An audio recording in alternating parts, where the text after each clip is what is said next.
There have been another 10 deaths of people with COVID reported today.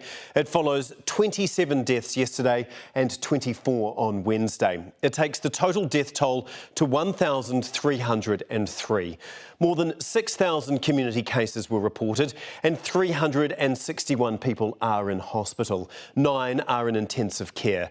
While experts are predicting a second wave of COVID over winter, many of us are becoming complacent about mask wearing. Ashley Yates has more. They've been hugging our faces for more than 2 years now. But as winter approaches, how vigilant are we being with our masks? I am complacent because I got COVID 3 weeks ago, and before 3 weeks ago I was wearing it everywhere. They're just inside buildings, it's a waste of time outside. Lots of people not wearing them, yeah. I'm also a teacher in a school, so yeah, we really wear them in school. I think everyone's a bit over it. Over it or not, under Orange, masks are still mandatory on public transport, domestic flights and inside retail stores, including supermarkets and shopping malls. Mask use by customers is declining and declining rapidly. Greg Harford from Retail New Zealand says up to 40% of customers are not masking up.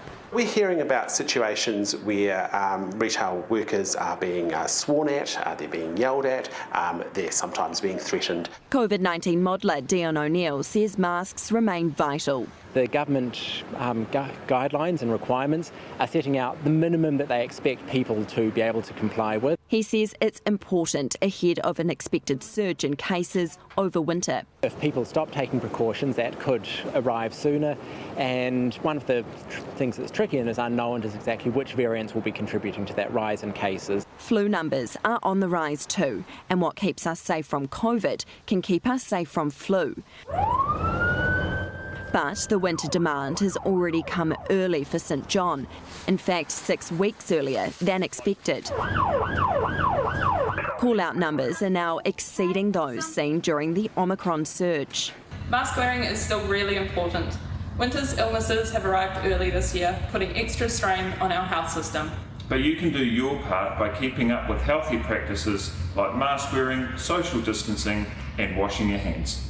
A message from the front line, it's not the time to be ditching protection.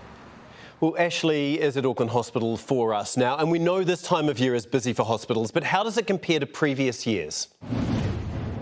Tom, Auckland District Health Board says it's starting to see the impact of winter respiratory illnesses having an impact earlier than usual. So far this month, presentations to its adult emergency department are up 5% compared to last month. However, it's a different story at Auckland's Middlemore. It's experiencing a 17% increase in presentations to its emergency department compared to this time last year. Health officials are urging people to get up to date with their COVID-19 vaccines and to get the flu jab. Indeed. Thank you very much, Ashley.